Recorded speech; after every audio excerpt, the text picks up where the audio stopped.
Hey guys, welcome back to the channel. This is a story about what if Deku had to fight for respect part 1. If you guys enjoy this what if and want to see part 2, comment down below and let me know before I start. Please do support for more awesome content and leave a like, and don't forget to subscribe to my channel and also share this video with your friends and check out the description in my playlist. The author of the story 𝗧𝗵𝗲 from fanfiction. So let's start the video. Okay, so that leaves Izuku Midoriya. Nizu said. Aizawa and Vlad sat and pondered it. The kid had scored good, damn good, but there was the problem. According to all tests, the kid was quirkless. But then there was that damn sword, the kid called 𝗧𝗵𝗲, the dark sword of shadows. He was brilliant and well-trained. His teacher had been listed as a man named 𝗬𝗓𝗢𝗏. The kid had been arrested on one count of vigilantism when he was 12, but it had been dismissed by a judge who had a favorable opinion of the child. Apparently, the former pro-hero umpire had killed the kid's parents, and as according to the law you had to have a quirk to commit the crime of vigilantism, the kid was dismissed on that technicality. In fact, the kid had been arrested to the crime 5 times prior, and in every case, he was cleared of the charges. Experts had in fact come in and testified to the child's lack of quirk. Even a police officer who could detect the truth was brought in. The child did not have a quirk, and when questioned about the sword, he only said that an incredibly sad man in an alley had given it to him before he disappeared. He's quirkless and guaranteed to be a problem. We should just put him in general studies and be done with it. Aizawa said. If he has any potential, then maybe he can get in via the sports festival. Then I will take him, Vlad said. He has potential. Did you see how he defended those students when the 0-pointer came in? In fact, one of them is already in my class. Could you take him? Then I will take Bondo. Aizawa said. Now if you will excuse me, I have some sleep to get. Vlad watched his fellow homeroom teacher leave and shook his head. Izuku Midoriya, I look forward to seeing what you do. Nizu, I noticed that he is living in a soup kitchen. I would like to have him move into the boarding dorms and extend him a scholarship as well. You have already housed your 2 exchange students and used your scholarships for the year as well. Can't we just take one from Aizawa? He never uses them anyway. Of course, Vlad. What he doesn't know won't hurt him. I have his acceptance letter if you want to deliver it to him so you can get him moved in right away. Yes, I think I would like that. I have a feeling my class is going to do rather well this year, especially at the sports festival. Izuku was sweeping and mopping the eating area, quietly working when he heard the bell ring and without looking up. Sorry, but lunch doesn't start for another hour. There are some muffins and a few juice boxes to the left. Please take only what you need. Well, I do appreciate the offer. I am not here for food. I am in fact here to see you, Izuku Midoriya. Izuku's head snapped up, but he calmed down as he saw the pro standing there in his red and white uniform. Vlad King? Far as I know, he is on the up and up. Good arrest record, no real complaints on the hero blast. As far as I know, sir, I was cleared of those charges 4 months ago. Izuku said as he looked at the pro, his head resting on the mop handle. Vlad looked the teen over, good build.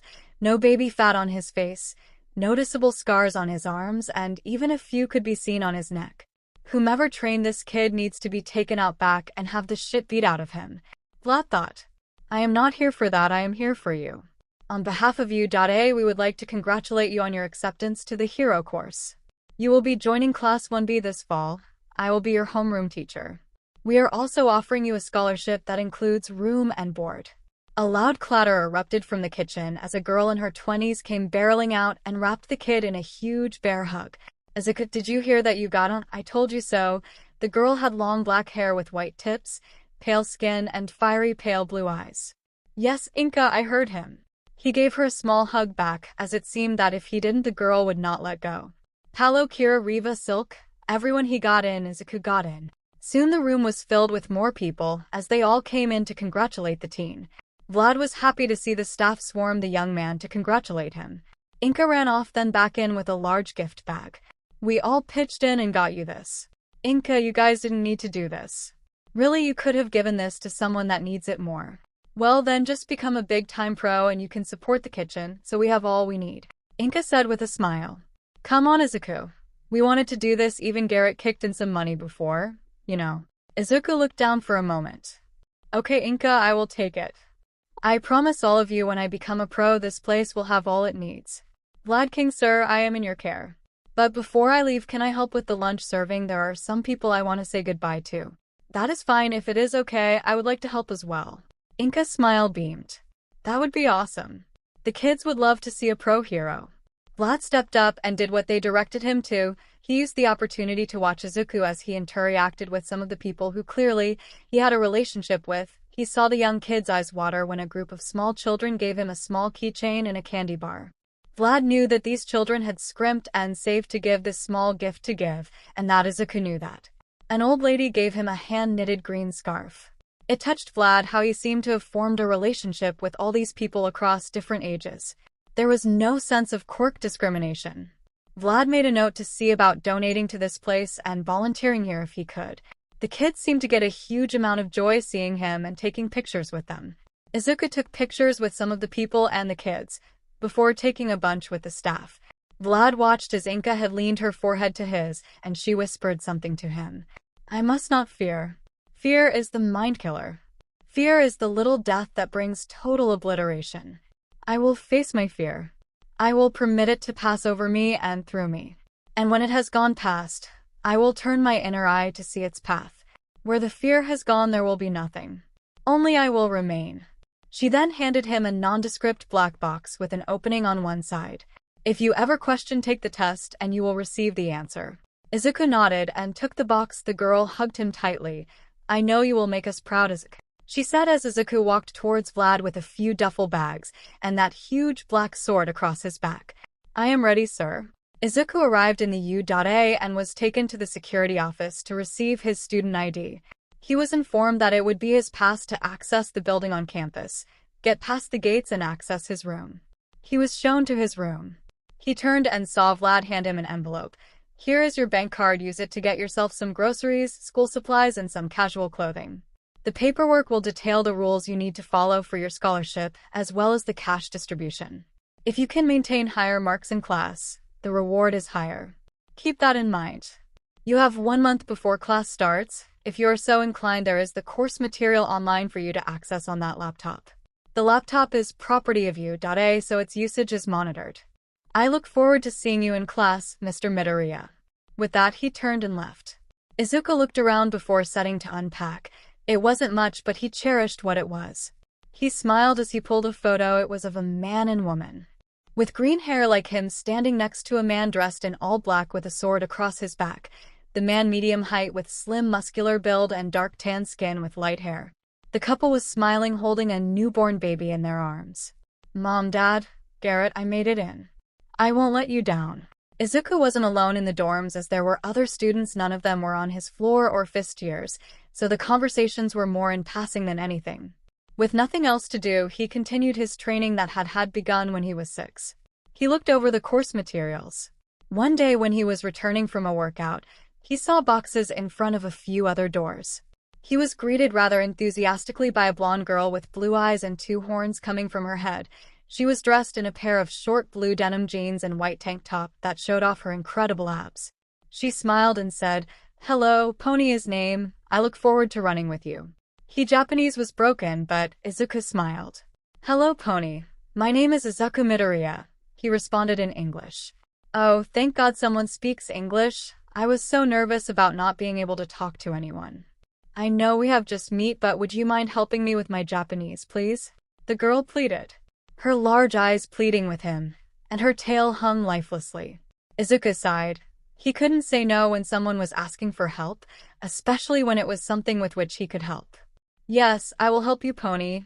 Just come knock on my door after you get unpacked, and we can set up a time. Thank you. Thank you so much, she said before stepping back, grabbing another box and heading into her room. That is nice of you. Izuku heard a male voice say behind him. He noticed there was a bit of an accent there. Izuku turned and saw the teen standing behind him carrying a box. Izuku stepped out of the way so he could go by. Sorry for blocking your way. No worries. The teen walked and set the box down before coming back and extended his hand. Rin. It is nice to meet you. Izuku Midoriya.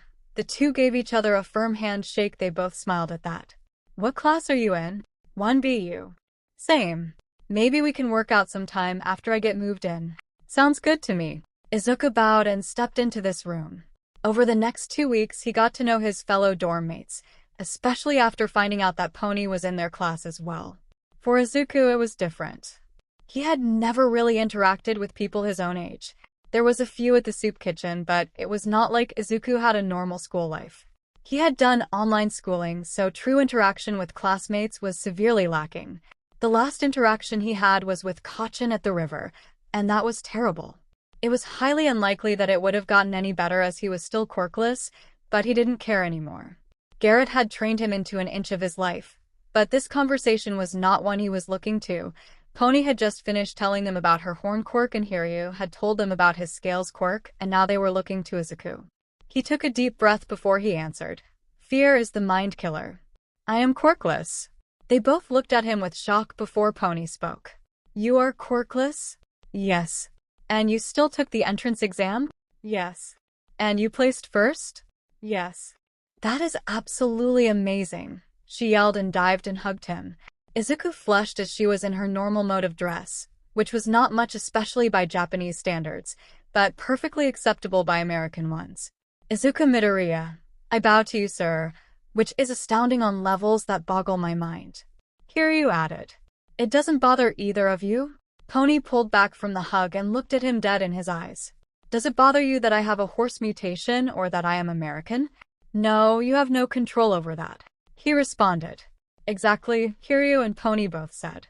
And if it bothers anyone else in our class, I will be sure to kick them right in the head, Pony said as she moved back to her chair. Same, you are an inspiration. Without a quirk, you have not only placed first in the entrance exam for the best hero school in Japan, but you are also here on scholarship as well. If that isn't motivation for people to get on your level and to not underestimate anyone, I honestly don't know what else someone needs. Hiryu said, his face full of conviction. But if you are quirkless, then what about that? Pony pointed to the sword in the corner. I know that you may not believe me, but I came across this old man with a metal mask in an alley. I had seen him around and would bring him food every now and then.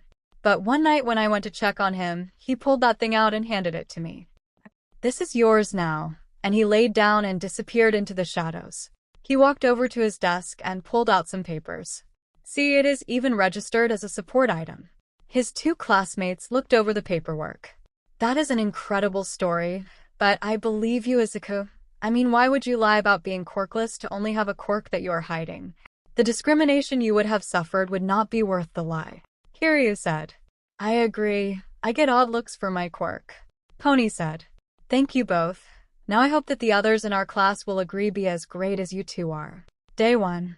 The 3 dorm students made their way across campus with ease, having located their class in the days leading up to today. As they walked in, noticing an absence of a seating chart, Izuku and Pony took seats near the window, with Hiryu taking a seat next to Pony. They watched as their classmates filled the room. Hellos were exchanged as people took to find their seats. It was then that a girl with short pale gray hair and blue eyes entered. When her gaze fell on Izuku, she immediately walked over, the surprise of the girl orange hair and side ponytail, and the girl with green hair and long pointed teeth. It is you.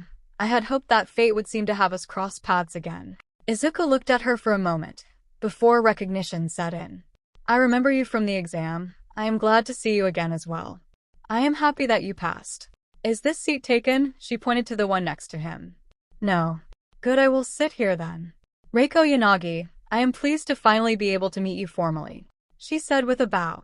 He stood up to return her bow. Izuku Midoriya, but you can just call me Izuku. If that's okay with you. He rubbed the back of his head, a small blush on his cheeks. Reiko then, she replied. He smiled before moving to Hiryu and Pony. These are my friends Hiryu and Pony. Reiko bowed to both as the 2 other girls walked up to stand next to her. These are my companions Itsuka Kendo. The girl with orange hair stepped forward. She extended her hand and greeted all of them. And this is Setsuna Tokage. I must forewarn you, she is a player of pranks. The girl with green hair stepped up with a large smile. Rei, how can you say that now? I am going to have to work harder. Nice to meet you all. Please call me Set. Izuku had a large smile. It was too good to be true. It was going good, but of course he knew at some point soon the real test would be when he told the class that he was quirkless. A blonde-haired teen walked up, offering his hand to the group, as Kendo took a seat behind Rei, and Set sat behind Izuku. Greetings all, Nido Monoma is my name. I am pleased to meet you all. He shook the other hands and smiled brightly as he did. Then he shook Midoriya's hand. And his face changed. It morphed into a look of disgust. This must be wrong. There is no way that a Quirkless made it into UA. The gasp was audible as the other students turned to look at Izuku. Izuku sighed and stood up to face Monoma in the eye. Pony and Hiryu looked ready to stand up and fight. He looked around at the class. Yes, I am Quirkless. Yes, I made into UA. He looked Monoma in the eye. I even managed the top score in the entrance exam. Monoma stepped back. That is not possible. The class erupted with students saying all kinds of things from disbelief to one student shouting, "Manly." Izuku felt a hand on his shoulder and turned to see Itsuka looking at him. Really? Yes, every part of it. How do we know if you are lying or not? Monoma said. Because he isn't, a booming voice said, silencing everyone. The class turned and saw Vlad King enter the room. Everyone take their seat. Everyone who was standing sat and turned their attention to their teacher. I was going to bring this up later. Yes, Mr. Midoriya is indeed Quirkless. The staff is aware and have read the medical reports. Also, Mr. Midoriya did in fact score the highest in the entrance exam. I chose Mr. Midoriya to be a part of this class due to the potential that he displayed during the exam and for another reason. Can anyone tell me what that is? Itsuka raised her hand. Ms. Kendo. To show us that even though the rest of us have quirks, we cannot rely on that alone. That anyone who is dedicated and has the heart can be a hero. Correct. All of you are aware of quirk discrimination. People are judged by their quirks and the strength thereof. Mr. Monoma, what is your quirk? Copy, sir, he said confidently. And how many times have you been told that your quirk was villainous or useless? More than I care to admit. Ms. Kendo, same question. Big fist and all the time. Mr. Fukudashi? Comic and I was constantly teased. Mr. Kamakiri, how often have you faced discrimination for your quirk? Nearly every day. Ms. Tokage, you join us via recommendation. What about you? The kids would take parts of me and lock them away. I am sure that we can continue this and go through all of you. All of you have had to deal with being judged for something you had not control over. No one here got to choose their quirk or how it would manifest. Just like no one chose to be born quirkless and deal with an even higher level of discrimination than all of you. You are all here because you decided for yourselves that you would be a hero. That you were going to do all you could to join UA and train to become a hero. To take on the most dangerous job in the country. Where if you are lucky if you get to retire. Look at everyone here. Even if you all graduate, according to the statistics, over a half of you will not be able to attend a 10-year reunion. I am not telling you all this to scare you. I am sure that you all are aware of what you have signed up for. If for some reason that isn't true, there is no shame in transferring to another course. My job is to do everything I can to prepare you for the future. Because believe me, I want nothing more than to see all of you at your 10-year reunion. I know that everyone here wants to be the next number one, but the first step is to become a hero. Look to each other for inspiration. Look to each other for help. For the next 3 years, you all will be together. Don't let petty ideas of what hero should be get in the way of you becoming a hero in the first place. Because we here at U.A go beyond. Plus, ultra, the class shouted. Now, everyone follow me, we have an orientation to attend to. 1B filled out of the room. As Izuku was heading to the door, he felt a hand on his shoulder. It was a gentle touch. Izuku turned to Nito. I just wanted to apologize. It was stupid of me to try and put you down for being quirkless. I would like to start over. Everything Vlad-sensei was right. I know what it is like to have people be assholes because of my quirk. I can only imagine what you must have gone through.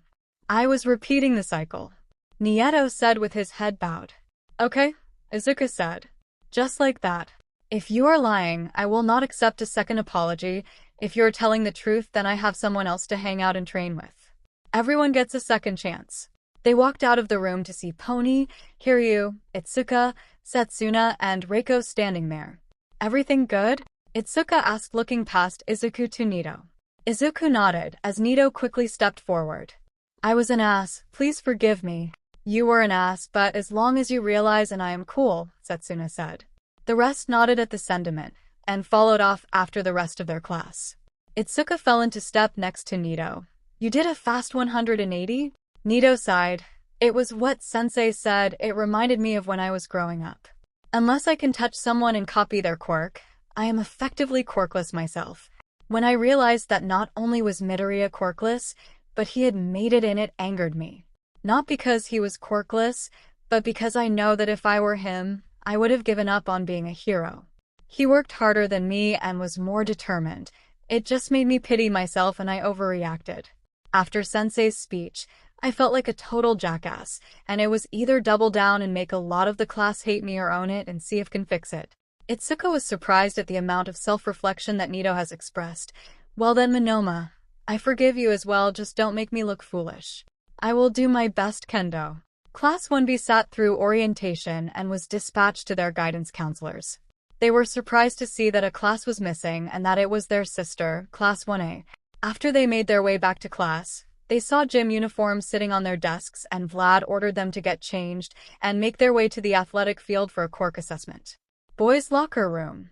Izuku stood in front of his locker after placing his belonging on the shelf. He began to shrug off his uniform. It was when they had removed his shirt that a commotion broke out. Midoriya, what happened to you? Nieto shouted. The rest of the class and their yelling could be heard in the girls' locker room, causing them to pause and listen. All the boys were looking at Midoriya then, and his upper body. It was covered in scars, different sizes and lengths, down his arms and some even on his neck. His shoulder had burn marks and his back had burn marks. Then when Midoriya didn't pause getting undressed when removed his pants, they were just as bad. Midoriya stopped and looked down at his body, then shrugged. Most of them are from training, some are from fights. That is manly as fuck, Tetsu said. Well, at least he isn't a pansy, Toguro added under his breath. Kiryu, who was next to Izuku, is that why you wear those compression shirts all the time? No, I just like them. He responded as he started to put on his gym uniform. Dude, I don't know what world you are from, but here we don't call that training, that is fucking abuse. A boy with black hair and eyes wearing a headband said. Aways is right. Another one of his class chimed in with dark brown hair and black eyes. I feel that we should let Vlad Sensei know so charges can be filled. That would be hard to do, he is dead. Izuku said, zipping up his uniform. I understand all of your concerns, but we should hurry to the athletic field, Sensei is waiting. He closed his locker and walked out. Sen just sat there, dumbfounded. Does he understand that is abuse? Who the hell cares, Toguro said, as he carefully slipped his head into his uniform to not tear it on his mantis quirk. If he is over it, then you all should be too. Athletic field. Unfortunately, Izuku, who had hoped that the commotion would die down, only got worse when the girls came onto the field. The UA athletic uniforms were shorts and short-sleeved with an open collar. All the scars on his arms and legs were clearly on display.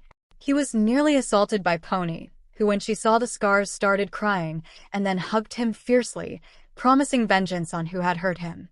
It drew the attention of Set, Itsuka, and Reiko, then everyone else. Vlad then came over and looking at Izuku told him they would address this after the assessment test. The test soon commenced. Izuku performed fine. He managed to land in the middle of the pack on every test, except the sit-up and seated toe touch where he placed near the top. He would see Pony and Hiryu talking and then stop when he walked up. It was happening a lot. In the end, it was Setsuna who topped the charts, and as they were dismissed, Izuku was told to change and meet Vlad in the nurse's office. Izuku was confused. He even stopped his group before they left the field. Did I do something wrong? I was mostly homeschooled, so if I did, would you let me know? I was hoping we could all be friends. They all stopped. It was Riko who stepped forward and hugged him quickly before stepping back. You have done nothing wrong, mighty warrior. You simply bear marks that have startled us as we shudder to think what things have done this to you. You are Pony's friend, and I do like that someone has hurt my friend like this. Pony said, her large blue eyes wet with tears. Kiryu stepped forward. Izuku, who did this to you? Izuku stopped and looked at his arm. He pointed at a long scar down his forearm. Sensei Jax. He then proceeded to point at every scar on his arm and say mostly the same thing. Sensei Jax. He then pointed to on his elbow, umpire, or someone else's names. Kiryu stopped him, and the girls were horrified. Izuku, can you say that you can tell me where every scar on you came from? Yes, I can tell you where they came from, what mistake was made that caused them, and how to not let it happen again. Itsuka pointed at a thin scar around his neck. That one. Sensei Jax, Garrot, protect your neck at all times, especially when entering an unknown room. Neck guard or keep your blade up. Itsuka's eyes watered. You should hurry and go meet with Sensei. Izuku stopped and went jogging off, but he turned to the group. Are we still friends? Of course, now hurry, you don't want to be late, 𝗧𝗂𝐴 said. Izuku flashed them a blinding smile, and they watched the pure joy spread across his face as he jogged off. Once he was gone, Pony and Reiko started crying. 𝗧𝗂𝐴 looked at Hiryu with murderous intent in her eyes. Tell me you know who this Sensei Jax is and where I can find him. Izuku said he was dead, but it almost sounded like there was a hint of sorrow. The group walked down the tunnel in silence. Infirmary. Izuku walked into the infirmary to see Vlad, Recovery Girl, Hound Dog, and Midnight waiting for him. Izuku stopped at the door before stepping in and bowing to his teacher. I am here, sir. Well, thank you for arriving promptly. Will you please strip down to your undergarments and take a seat on the bed? Izuku simply started taking off his clothes as he walked towards the bed with little care about the assembled group. Midoriya, would you like some privacy? Midnight said with a curious look. Izuku looked at her and simply said, why? And what if we had asked you to strip completely? With no sense of shame or modesty. Do you need me to? He could hear a low growl from Hound Dog. Midnight had a look of sadness in her eyes. No, Izuku, that's okay. As the faculty got a good look at the boys back, their anger levels began to rise. Then he was standing there in his underwear, and Midnight had to excuse herself for a moment. Recovery Girl told him to lie down as she began to go over every part of him. How many times have you had a broken bone? 16. Who repaired the damage? The Black Priest. When was the last time you saw him? Last year when my sensei died. Do you miss your sensei? She asked. Very much, Izuku answered. He couldn't see Hound Dog stiffen. Did your sensei give you all these scars? Most but not all, and we called them lessons. A lesson etched on my flesh lest I forget. Recovery Girl had to step away at that moment. Midnight, who had entered the room in time to hear the last comment, followed her out. Vlad walked over to Izuku and took in all the scars on the boy. Why did your sensei teach you lessons this way? Because I'm quirkless and society looks down on those with lesser quirks, or those seen as villainous. If I choose to walk the path of a hero, then I need to be ready for society to forsake me. The only thing that will not forsake me is my skill. In the end, which will be all I have. Vlad just looked at the boy. There were truths in his words, but for them to have been carved into the flesh of one so young. How did your sensei die? He was sick. The Black Priest took him away. Why do you miss him? Hound Dog asked. When my mother and father died, he took me in and gave me what I needed to be a hero. For a long time no one believed in me. My mother and father told me I should do something else to find a new dream. I wouldn't be here without him. How do you know that? Couldn't you have trained on your own? Hound Dog countered. Izuku looked the man dead in his eyes. Tell me of another quirkless hero, or tell me about the hero with the super minor quirk who came from an orphanage or the street to become a hero. This is Yue. There is not a person in my class or 1A who made it here on luck or without some sort of useful quirk. Even if they have a minor quirk, they still had to have someone train them. You cannot be stupid as to tell me that people would be lining up to train a quirkless kid. Most quirkless are dead by the age of 16. Those who do manage to live past that are 75% more likely to be a victim of violent crime. Of those, 80% go unsolved. For those that manage to live, the only hope is being married to another quirkless person and living in towns in the middle of nowhere. The only thing a quirkless person in this country is good for is fucking and dying. Quirkless make up more than half the sex industry. Did you know that a bill was put before the Diet to allow the forced sterilization of quirkless people? I am doing this to show them that the quirkless of this country can be more than a body or a convenient whole. That we are people that should be treated with respect. Oh, by the way, how many quirkless people does this school employ? No offense to you, Mr. Hound Dog. Why do they have you here as a therapist? Does your quirk do anything to help with your occupation? Can you tell me that there is not a quirkless therapist that is not as qualified as you? That there isn't a quirkless person that could be a janitor? You are here because you have a quirk, and you have the qualification. That is rather insulting, Hound Dog said. That is true, but it doesn't make it any less true. Ask the principal, ask him when you applied if there was a quirkless applicant who applied with you as well, and ask him why he chose you over her. Vlad opened his eyes wide at that statement, as did Hound Dog. Why would make that claim? Ando Natsume graduated with a higher GPA, scored higher in every statistical category, and had 6 years more experience, specializing in court counseling, grief counseling, and childhood development. You even cited one of her studies in your dissertation for your doctorate. Ando Natsume Quirkless, hound dog not Quirkless. Izuku said, his voice full of anger. He looked at Vlad, the lady who gave me the green scarf. The only job she can get despite all that is at the local Quirkless clinic. She eats at a soup kitchen. Izuku wiped the tears from the corners of his eyes. You can tell me that the reason for my scars is terrible, that they are evil, that it is many things, but they are the length that I will go through to make sure our voice is heard. Your entrance exam is biased. All it took was a Quirkless kid with a sword and more determination than anyone else to get a win. All flash, no substance. He looked at Vlad. Why am I not in 1A? Every year the top scorer in the entrance exam is placed in 1A. He didn't want you in his class. Did he recommend the General Studies Sports Festival route? He did. But you wanted me. You wanted me for all the reasons you said this morning. You want me to inspire the rest of them to go beyond. You want to see what I can do. That is correct. Can I get dressed yet? Izuku called out. Over the intercom came a recovery girl's voice. Yes. Izuku sat up and looked at Vlad. Is there anything else, sensei? I want you to take therapy sessions, Vlad said. Not with him, Izuku pointed at Hound Dog. I would rather talk to Ms. Midnight. Vlad looked at the boy, intensely looking him over. Did I make a mistake in bringing him in? There is so much anger inside him. I am sure that can be arranged. But I have one more question. Do you think there was a way to learn without the scars? I am sure there is, but not when anyone would bother to invest in a Quirkless. After I graduate, then maybe, hopefully, the next little one who is born Quirkless that wants to be a hero, or with a minor quirk, or a villainous quirk, can look at me and say that they can do it. A hero once said, "It doesn't matter what your quirk is. You desire to do good that will dictate whether or not you can be a hero." Do you know who said that? Vlad looked deep into those fierce emerald's eyes. I did.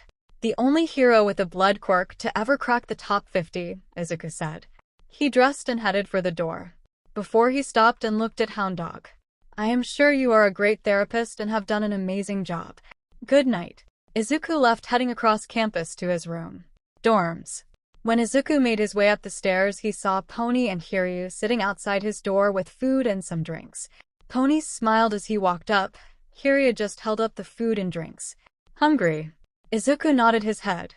He opened the door, and the trio walked in. Izuku set his belongings down, then Pony barreled into him and gave him a huge hug. Izuku, why are you hurt so bad? Look, man, if you don't want to talk about it, then we understand. But we are your friends, and when we see those marks, it makes us worried. The girls were worried also. If they didn't have to catch the train, they were going to be sitting here waiting as well. Izuku, who hugged Pony back, offered her a smile as she stepped back, and they sat down on the floor to eat. After they finished, Izuku slipped off his uniform top and draped it over the back of his desk chair. Sitting there shirtless, he took a deep breath. I know this may be hard to hear, but I don't regret any of these lessons upon my body. I know that because of them people may be uncomfortable, but I look at them as proof of my struggle. I know that I will get more of them, and I will look at each new one the same way. I am a quirkless teen in the hero course in UA. I am not looking to become the #1 hero. I would be impressed if I ever broke 100. I just need to graduate from this place. I need to show people that anyone can be a hero if they are willing to put in the work and sacrifice. Please don't cry for me, Pony. I don't want any of you to cry for me. I want you to smile at me and laugh with me, and if you want to help me, then don't treat me any differently than you would any other hero student. Put your faith in me that I can have your back, and I will do the same for you. Izuku looked down at his hands.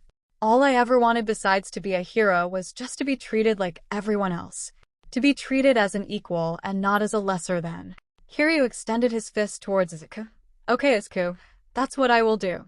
Together with everyone else, we will graduate from this place. You have my back and I will have yours. Pony smiled at him. I can smile for you, I promise. You protect Pony and Pony protects you. After that, Izuku slipped on a long-sleeve compression shirt and the trio simply talked. They talked to Izuku about movies, shows, music, and everything else normal teenagers talked about. Pony decided to share her love of American movies. As they were watching it on the laptop, Izuku smiled as his two friends fell asleep as the movie played. It was his first sleepover, and ignoring the fact that it was an impromptu one, he still decided to count it. Pony and Hiryu awoke in the middle of the night covered in individual blankets. They looked and found Izuku asleep sitting on his bed, his head hanging to the side. Pony gently laid him on his side and covered him up. Izuku smiled in his sleep, and she could hear him say her name lightly. It caused the American to blush some as they quietly left the room to head to their beds. The next day, Izuku had woken early. After meeting up with his 2 dorm mates, they made their way across campus to eat in the cafeteria. They were sitting eating breakfast when a girl with purple hair and earphone jacks hanging from her ears came walking over with a tray of food. "Hey, I know you," she said as the trio looked up at her. She was pointing at her with her jacks. "You helped me out at the exam. Can I sit?" Izuku stood up and motioned her to sit. "Yes, I remember you as well. It was cool how you just jammed your jacks into that robot and broke it." "Izuku Midoriya. These are my friends Pony Tsunatori and Hiryu Rin." The girl gave the trio a bow before she sat down. "Kyoko Jiro, it is nice to meet you all. What class are you in, Midoriya?" "1B. You?" "1A. That's nice. Hey, is your teacher any good?" "Ours is mean. It seems like we are bothering him just by being here. He expelled the kid who came in last in our quirk exam and threatened a few of us that we were going to take the same tests again in 2 weeks, and if we didn't show vast improvement, we were next. That doesn't seem very fair. We did those tests yesterday too. Our teacher told us to not become complacent and to work harder. For those that scored lower, he was going to send some diet and exercise plans so they can improve." Hiryu said. "Dude, it sucks. I know we are here to be heroes, but to come in day 1 and say get better and then not offer any support is simply wrong. That's why I am here so early, so to get some exercise in." Izuku looked over at Jiro and smiled at her. "If you like, I can work out with you. Maybe show you some things you can do to improve your scores." Kyoka's eyes widened. "Really, you would do that?" "I mean, thank you, but I am not even in your class.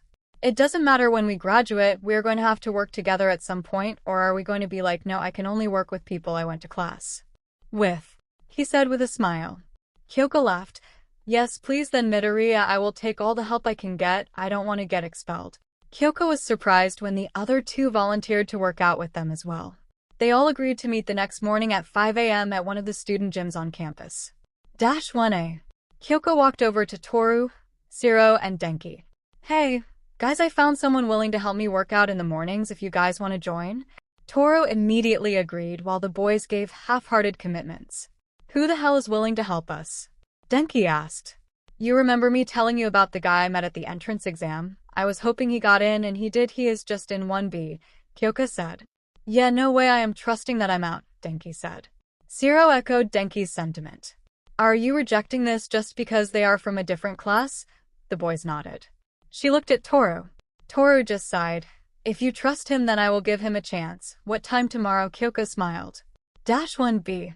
The class quieted down to a murmur when Izuku's group walked in. Izuku walked to the front of the class looking down at his watch. He had a few minutes. "Everybody, can I say something?" He watched as the class quieted down. "I know some of you are upset about what you all saw yesterday. I just want to address this so we can get it over and done with." He rolled up his sleeves, showing his scared arm. "I don't regret any of these. Each one is just proof of how hard I am willing to work to be a hero. I am sure I will get more before that happens. All I want is that all of you to treat me like one of you. Trust me to watch your backs as I trust you to watch mine. I know they are ugly, and I am sorry if they disturb you. But know that I will gladly get a new one if it meant that one of you were safe." Toguro clicked his tongue. "You won't need to worry about that for me, jackass. Now sit down." Nito stood up. "I hope it never comes to that, Midoriya, but I will take one as well for you." "Me too. Then I could look at all the time and remember that manly moment I saved you," Tetsu said. "It would be a badge of honor I would bear upon my body, not just for Midoriya but for any of you," Ibra said as she stood. Kinko jumped up in her quiet voice. "Me too." Soon the class was declaring that they would all defend each other. Izuku smiled as he made his way to his seat. Vlad stood outside listening to his class, declared to protect each other, and smiled. This year was going to be interesting. He had hoped they would gel together, but he never expected it so soon. And he would have never thought it would be sparked by the quirkless hero from 1B.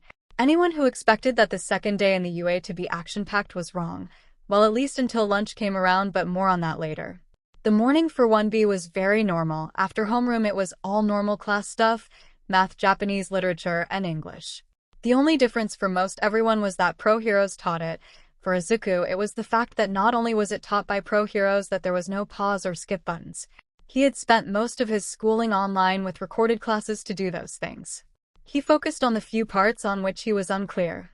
Between his self-study and Inka's tutoring, he was well ahead on the material. It also helped that he had spent the time he had due to arriving early at the dorms going over the syllabus. Instead, he pulled out one of his journals and decided to work on his hero notes for the class. He was in the middle of working on his sketch of Riko when the bell rang for lunch. He brought his attention back to the world around him. He saw Setsuna giving him the side eye. "You were not even paying attention, were you?" she said as he got up. "Honestly, no. I paid attention to the parts that I needed a little clarity on." "Oh, Mr. Smarty Pants, care to make a wager?" Izuku smirked, his eyes lit up with a hint of mischief. "What do you have in mind, madam?" "Be careful, Izuku, she got in on recommendation," Mieto said. Setsuna placed her hand on her hips and gave Izuku a teasing smile.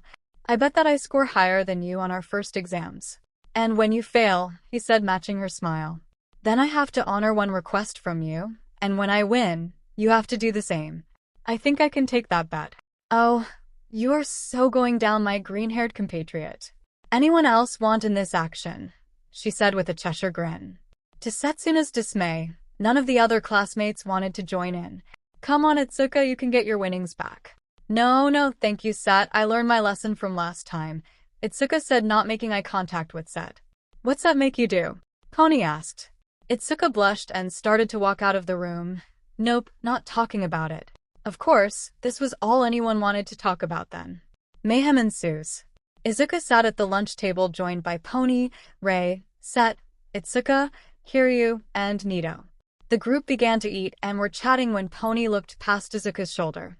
Izuku turned and saw Kyoka there with a pair of floating clothes next to her. "Hey Izuku, sorry to interrupt your lunch, but I wanted to introduce my friend Toru. She was going to join us for the morning workouts, but I wanted to ask if you would be willing to do some after school as well." "Sure, Kyoka, I can do that. I live in the campus dorms, so I don't have to catch a train. How about we meet at the gym near there?" "Sounds good, we will meet you there," Kyoko said with a smile. "Thank you for taking the time to help us, Midoriya. We appreciate it," Toru added. "We are all going to be pros, why shouldn't we help each other?" he replied with a smile. The girls turned and walked away when he turned back to his group, except for Pony and Hiryu, who had questioning looks. Luckily, Hiryu explained what had happened that morning and Izuku's offer. He added that Pony and he were going to join Izuku in the workouts. Izuku looked at the others extending the offer to join them. He stood up to return his lunch tray when he heard an explosion and felt a fist crash into his face. He tumbled to the ground. "What the fuck are you doing here, you quirkless piece of 𝐸?" His friends jumped up at the sudden attack. Before them was this angry-looking ash blonde with spiky hair and sharp teeth. Rei went to move towards Izuku to check on him, only to get a blast to the chest, sending her toppling back. "Stay the fuck out of this while I kill this piece of shit." Izuku kicked up and swung the metal tray. A loud clunk of it impacting the blonde's head was heard. His attacker stumbled back as Izuku rushed in. The blonde threw a haymaker right, which Izuku ducked under. Grabbing the blonde's wrist, he tossed him over his shoulder, planting him face first.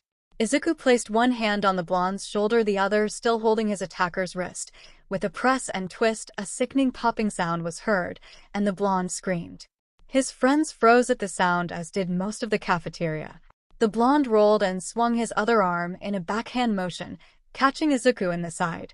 His attacker was now face up, and he brought his hand up to let loose another explosion. Before he could, Izuku drove his elbow into the boy's nose, breaking it. He quickly pinned his attacker's arm with his knee and started punching the living hell of the boy. As Izuku reared up to drop another elbow, he was speared off the blonde by another boy with red spiky hair. Izuku saw the boy attempt to drop an elbow. He brought his arms up and covered up. He managed to block the attack, but it hurt quite a bit.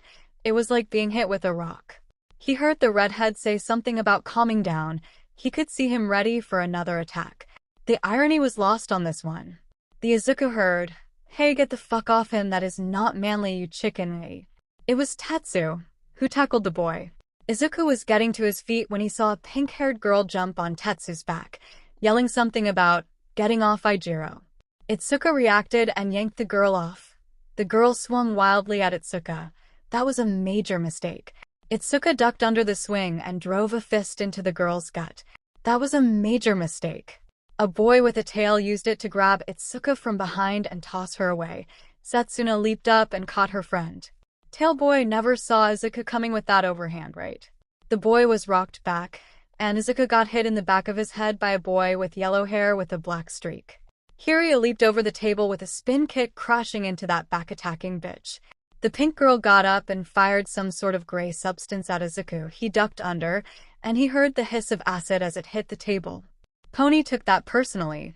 Her horns fired off, hitting the pinky in the gut and sending her flying. A frog girl leaped up and caught her.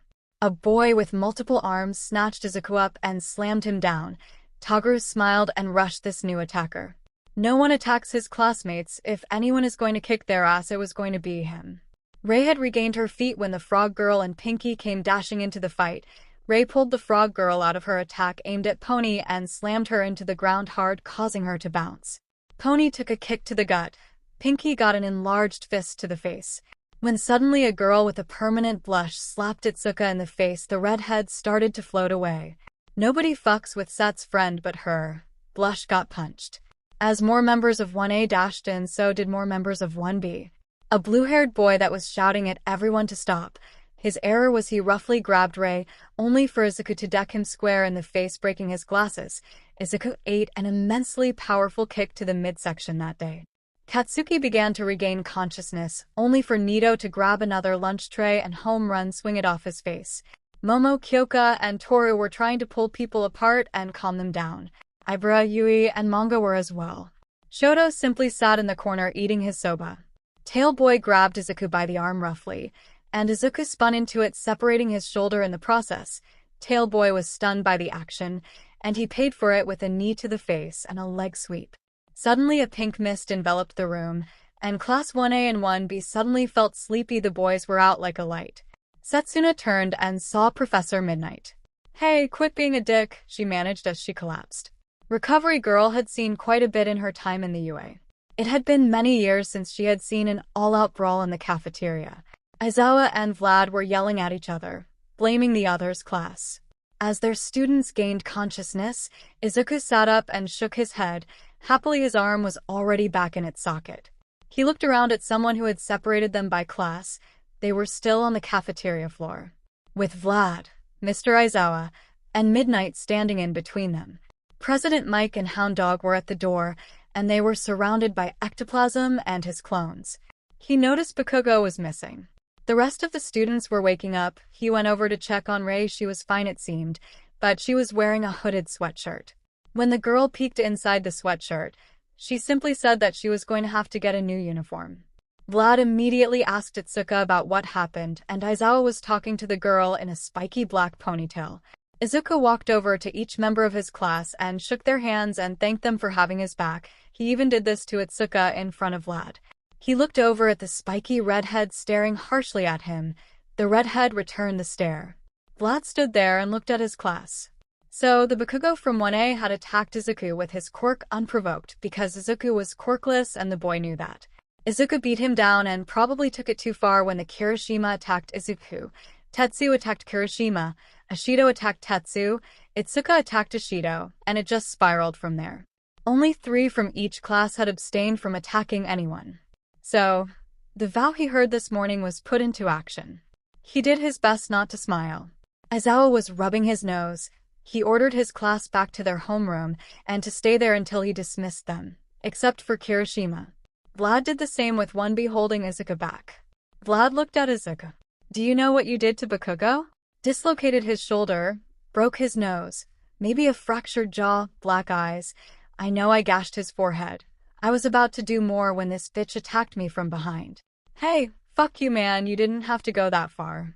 Did you not see that bastard attack me and Rei when she just came to check on me? And did you not tackle me and try to elbow me in the head while telling me to calm down?" Aizawa gave Kirishima a critical look.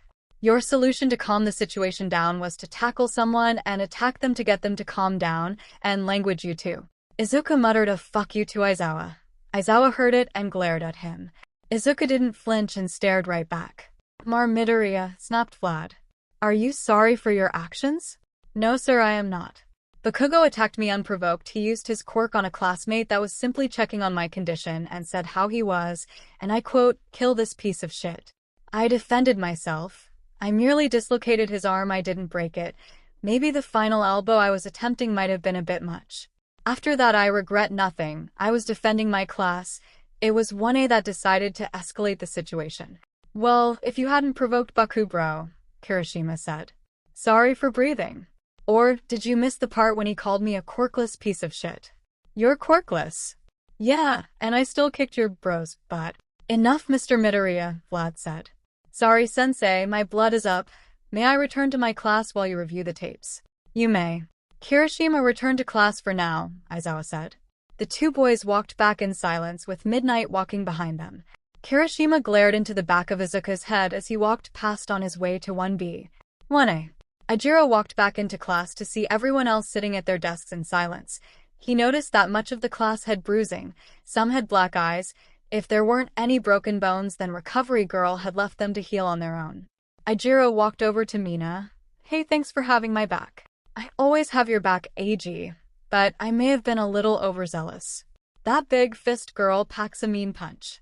Nah, it was all their fault for taunting Baku bro.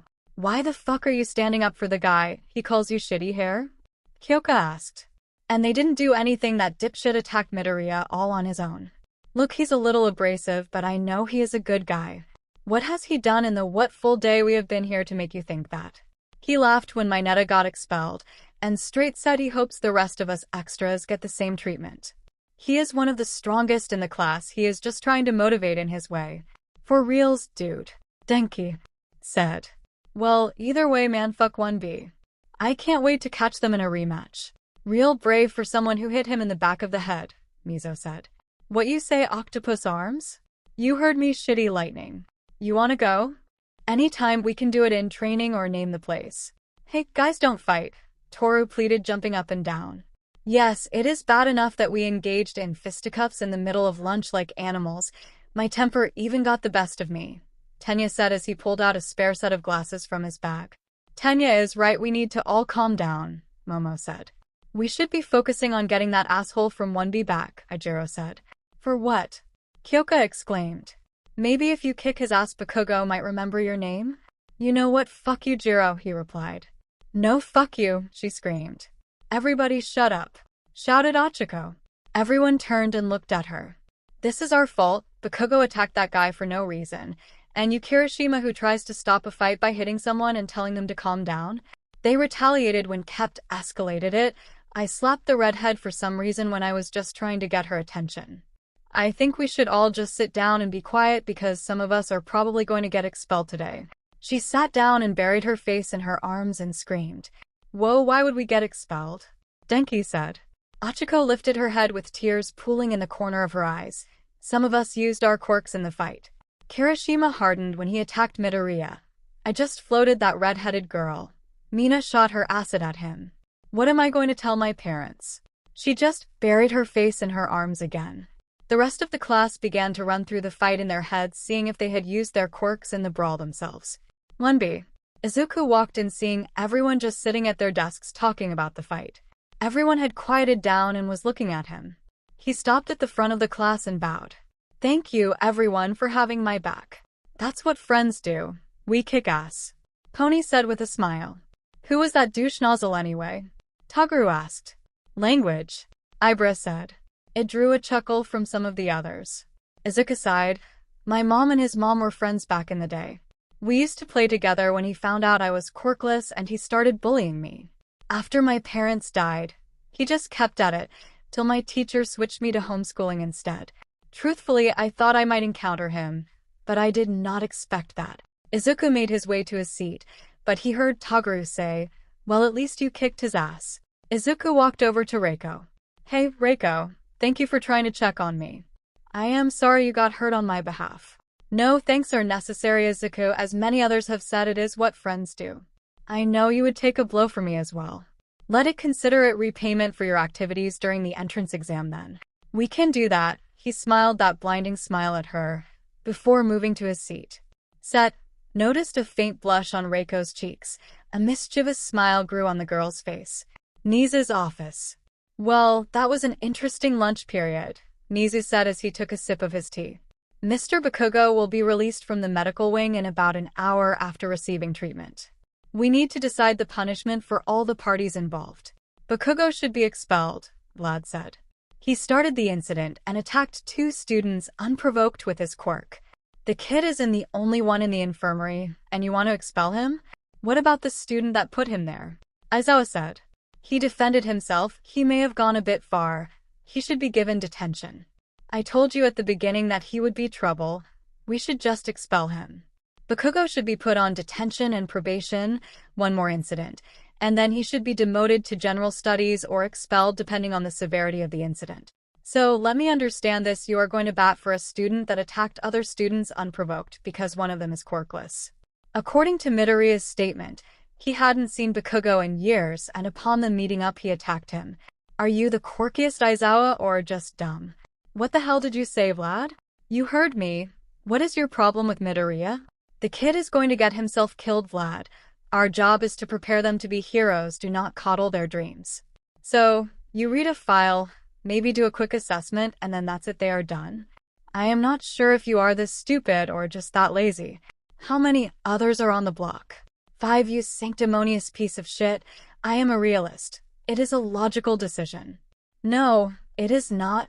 You are pushing your fears after your friend's death onto your students. You expel them without even trying to teach them, and you justify it by saying you are saving them. You hide behind your stupid logical ruses and do nothing to improve them. Have you done anything to help the other 5 on the chopping block? Who in general studies have you already handpicked because they caught your eye? Don't sit there and lie to me. You want to teach those you deign to be worthy. You teach your way, 𝗬𝗏, and I will do so my way. Gentlemen, as entertaining as this is, Mr. 𝗵𝗃𝗲? 𝗵𝗃 said with a smile as he took another sip of his tea. I am not his teacher, 𝗬𝗏 said. I have given my recommendation, 𝐈𝐧𝐿 said.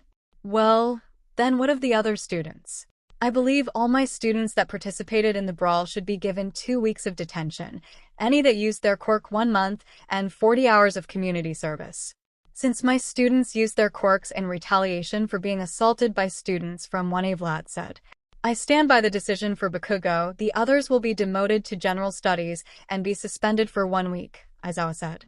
No, Mr. 𝗧𝗏, I don't think so. This is after all the 2nd day of the new year. This is what we are going to do. All students who participated in the brawl but did not use their quirk will be suspended for 2 days and serve 1 week of detention. 1B students who used their quirks will be suspended for 3 days and 2 weeks of detention. 1A students with quirk usage will be suspended for 5 days and 2 weeks detention.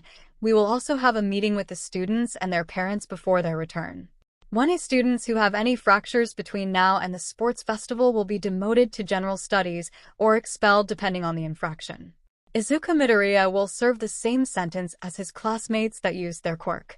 Katsuki 𝗵𝗃𝗲 will be suspended for 1 week and will serve dentition for 2 months. Should he commit any sort of infraction at all, he will be expelled from UA. He is to also attend mandatory sessions with Hound Dog. Depending on his reports, he will be demoted to general studies or expelled. This is also contingent on whether Mr. Midoriya or Ms. Yanagi's parents decide to press charges or not. Now deliver the punishments, and Mr. 𝗧𝗏, I highly suggest you impress the precarious position Mr. 𝗵𝗃𝗲 is in. Both of you are dismissed. I have lawyers and parents to talk to. The 2 homeroom teachers exited the room, saying nothing to each other. They headed to their classrooms. 1A. 𝗧𝗏 walked into class and all his students immediately quieted down. He could hear Uriaraka sniffling. Attention, Kirishima, Ashido, Ida, Uriaraka, Ojiro. All 5 students stood up. You 5 are hereby suspended for 5 days and will serve 2 weeks dentition. When you return, should you commit another infraction between now and the sports festival, you will be demoted to general studies if not suspended. Before you return to class, there will be a mandatory parent-teacher conference. Grab your things and leave. The 5 students grabbed their things. Achiko was just thankful she wasn't expelled as were the others. Kirishima spoke up as he gathered his things. What if 𝗵𝗃𝗲 and Midoriya, sir? I would worry about yourself, Kirishima. All the rest of you who participated in the fight are suspended for 2 days and will serve 1 week detention. Grab your things and leave. The rest of the combatants got up and walked out of the room, relieved that they weren't in as much trouble as the others, but dreading having to go home and tell their parents what had happened. We were going to handle this tomorrow, but I have something to attend to. You remaining 4 decide who is going to be class officers. I don't care how, just have it figured out by the time I get back. Anyone who is suspended is not eligible. -1B. Vlad walked in and handed out his class's punishments to their credit. The students stood and took their punishments without batting an eye. Before you all leave, Vlad said, pausing the exodus. While I don't condone your quirk usage, I understand why you reacted the way you did. I want to say that what I am proud of is that you all stood up for your classmates. I am even more proud of the ones that tried to stop the fight in the chaos. Do not let this sour your relationship with 1A too badly. You will all be heroes in the field one day.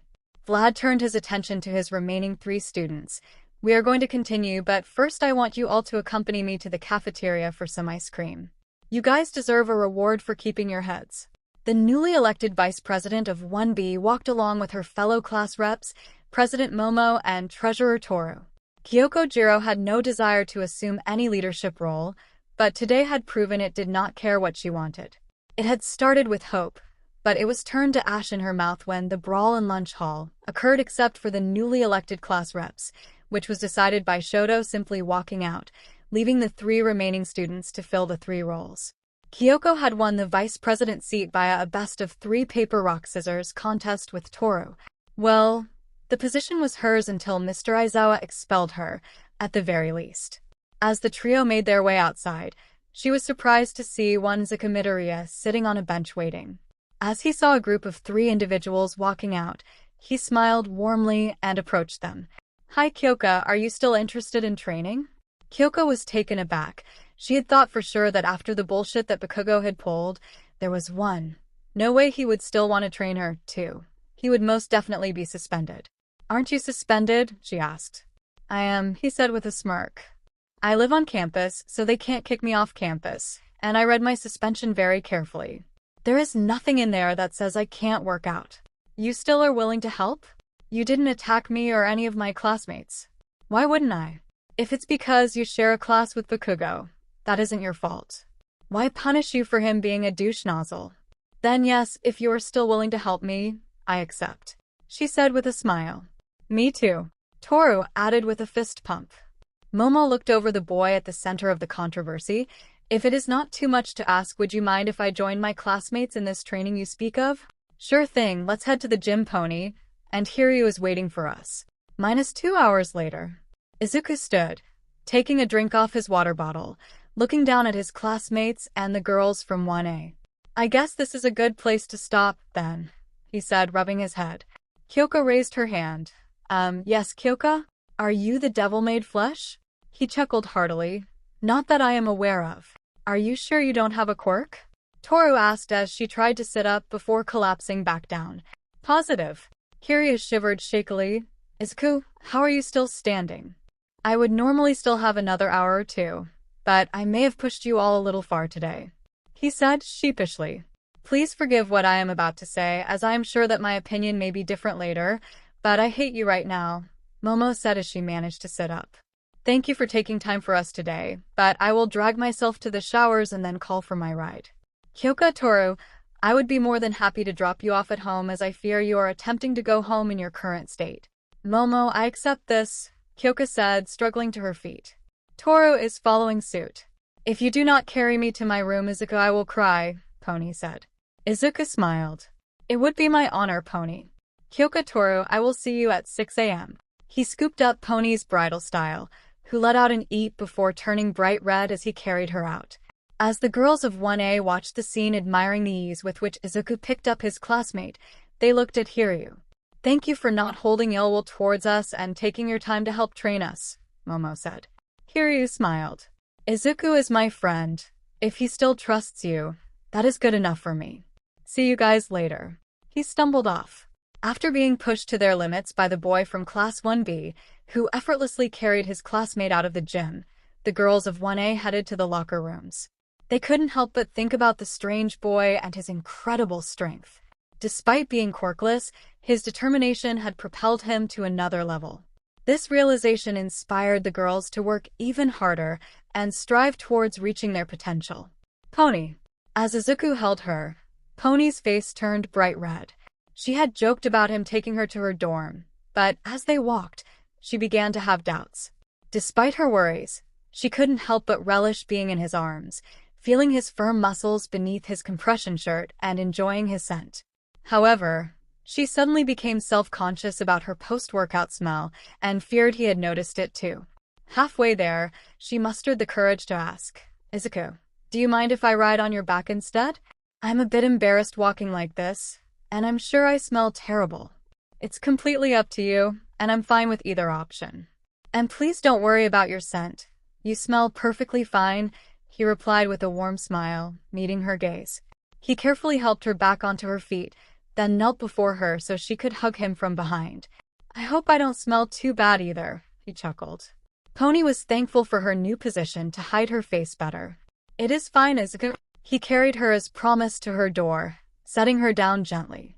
Pony had managed to regain her composure over the remainder of the trip. She rested her head against his shoulder, trying to ignore the feeling of his hand on her thighs and her heart pounding. "Make sure you stretch out so your muscles don't cramp up." "I will, thank you, Izuku," she replied as she opened the door and stepped across the threshold. "Pony." She turned to meet his gaze. It was warm, and she noticed his eyes were slightly moist. "I just wanted to express my gratitude for your actions in today's lunchroom. Meeting you, Hiryu, and the rest of the class has been a significant support source for someone who has struggled to make friends. I genuinely appreciate your kindness and willingness to have my back. Please know that I am here to reciprocate that support in any way possible." "Thank you again." He bowed to her, his head low. As she touched his shoulder, Pony reassured him, "You don't have to thank me. We're friends, and that's what friends do." As he looked up, a radiant smile spread across his face, momentarily erasing all the fatigue and soreness from the workout. Pony briefly embraced him and affirmed, "I'll always be here for you." After backing away, she noticed a faint blush on his cheeks and bid him good night before slowly closing the door. Hearing his gentle reply of good night, she couldn't help but smile even more expansively. Morning. Izuku stood patiently outside the gym, waiting for anyone to join him. He was engrossed in a small notepad, trying to figure out if he could afford a cell phone with his stipend. He didn't have many expenses, and he didn't go out much, but he liked the idea of being able to text people. Monoma and Reiko had asked for his number earlier, which made him sad. While he wanted to become a hero, he also wanted to experience life. It seemed like he could afford a phone if he made the right choice, but he needed to figure out what kind to get. Hearing his name being called, he smiled as he saw Kyoka, Toru, and Momo walking up, a little sore still from what he could tell from their gait. He slipped his notepad into his back pocket and gave a friendly wave. "What were you working on there?" Kyoka asked as they got closer. "I was seeing if I could afford a cell phone," he responded. "I think I can, but I have no idea which one to buy." "You never had a cell phone?" Toru asked. "I have never been able to afford one. My guardian wasn't financially stable and didn't believe in them. After his demise, I had to live in a shelter and couldn't afford one. However, now that I reside in the dorms and receive a stipend, I am considering getting one." Unbeknownst to him, Kyoka and Momo exchanged glances upon hearing his story. Momo stepped forward. "I am sure that I can speak for my friends here. When I say that we wouldn't mind accompanying you to get one, we can offer our advice, say maybe this Friday. Thank you all. I would greatly appreciate it. Let's get to our workout. I promise to go easy on you three as you have class today." He flashed a smile that was meant to be reassuring, but instead, the three saw it as a spider that had just caught some flies. Class 1AB. After the girls finished their workout much lighter than yesterday afternoon, they were still sore, but it was manageable. They went to class only to find a note directing them to report to Class 1B. They entered the class to find Shoto already there, looking slightly more interested than usual, and the three members of 1B had not been suspended. The girl with vines for hair stood and walked over to them, giving a small smile. "Greetings 1A. My name is Ibra, that is Yui and Manga," she said as she pointed to her other classmates. "Welcome to our class." Momo smiled as it seemed the girl was doing her best to be welcoming after the brawl yesterday. Since these three were here, She could deduce that they had not participated in the fight. It is a pleasure to meet you, 𝗂𝗲𝗄. I am Momo, and this is 𝗂𝐭𝐞𝐲 and 𝗧𝗏. Thank you for having us. 𝗂𝐭 supplied sup and 𝗧𝗏 with a cheerful hello. Yui waved, and manga provided a welcome from his quirk. The girls took seats, and thankfully they didn't have to wait long as the door opened, and in walked Vlad. Welcome 1A and good morning my students. He paused as a good morning. Sensei rang and called back to him. Due to yesterday's incident and the resulting suspensions, we have made some temporary changes. As we have combined classes, you will be in my class for the next 2 days. Your classmates will return on Friday. Today, 1A's heroics class will be held with 1B. Friday's special heroics class has been rescheduled. As for 1B, we were supposed to hold an election today for class representatives, but since the rest of your classmates are suspended, the decision is up to you. The 3 of you can take on the roles, or you can wait for your classmates to return. The teacher observed as the 3 students gathered, and 𝗂𝗲𝗄 eventually stood up to decide. Sir, we all agree that we would love to be appointed as class representatives, but doing so without the rest of our classmates present would not be right. We want to wait for them to return, though we know this may remove our chances of obtaining the positions. Very well, today we will begin with world history, followed by quirk history and heroic law. Open your texts to page 22 so we can begin. The combined class was rather pleasant with a smaller class size. Those that needed assistance or clarification could receive it. They even sat lunch together. Shoto even sat with them but seemed slightly sad that another brawl didn't erupt, though the group got many looks from other classes. Things took an unexpected turn during the heroics class when All Might entered the room. Instead of the planned 2-on-2 battles, the teams were tasked with chasing down a group of villains throughout the cityscape testing ground. The villains had stolen top-secret information and were attempting to flee the city. All Might provided coaching on pursuit and apprehension tactics as the teams rotated after each villain was captured or escaped. Despite encountering challenges, the exercise proved to be a successful team-building experience. Shoto struggled initially, but eventually recognized the importance of communication within the team. All Might's guidance and demonstration of his actions' consequences helped Shoto understand the importance of listening and working together. All Might was nearly at a loss when Toru took the top-secret info wrapped in plastic, hid it in her mouth, and escaped. Or when Momo bribed Manga and 𝗂𝐭𝐞𝐲 to switch to her side and escort her to the exit. The explanation that Momo then gave All Might was that she had falsified the info showing that she was trying to expose corruption at the highest level, including that All Might was attempting to take over the country as part of a global conspiracy. She created a small paintball pistol to drive it home and killed Manga and 𝗂𝐭𝐞𝐲 right before she escaped. All Might shivered at the girl's ruthlessness but admired her outside-the-box thinking. All Might also took the time to send Toru and Momo to the support department so they could begin building better superhero outfits. Momo was exposed to too much skin and had little protection, and Toru ran around in gloves and shoes. He told the girls about Geno fabric, created using a person's hair, which would function with their quirks. The girls ran off excitedly with their permission slips. He deflated and reviewed the student files as he returned to his office. He needed to find a successor. His time was running out. He could exclude Shoto because the boy was dealing with internal issues. He made a note in the file and sent a message to Hound Dog about counseling. Momo, 𝗂𝐭𝐞𝐲, Toru, Manga, 𝗂𝗲𝗄, and Yui. They were all still worth considering. Momo's quirk would be excellent for the versatility and the boost it would receive from One for All. Toru's stealth and strength would make a potent combo, but the lack of visibility would make it hard for her to be a symbol for the masses. 𝗂𝗲𝗄's quirk was good, but her steadfast adherence to her faith could cause issues. Yui had a good quirk but was too quiet. Manga quirk would be interesting to see how it would interact, and he had the proper attitude.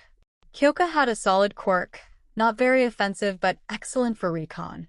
If One for All were incorporated, she could be a force to be reckoned with. She had an engaging attitude and a good look. He would have to evaluate the other students as he got a chance to interact with them. He could quickly eliminate Shoto and Bakugo, leaving him with at least 38 other students to consider, plus others from the general studies and the higher grades. He was about to meet with the big 3 of UA.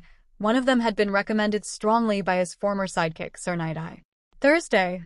After the group's morning workout, Izuku was summoned to the principal's office. As he entered the waiting area, he saw Riko, who he could quickly ascertain were her parents. Riko smiled at him as he walked over.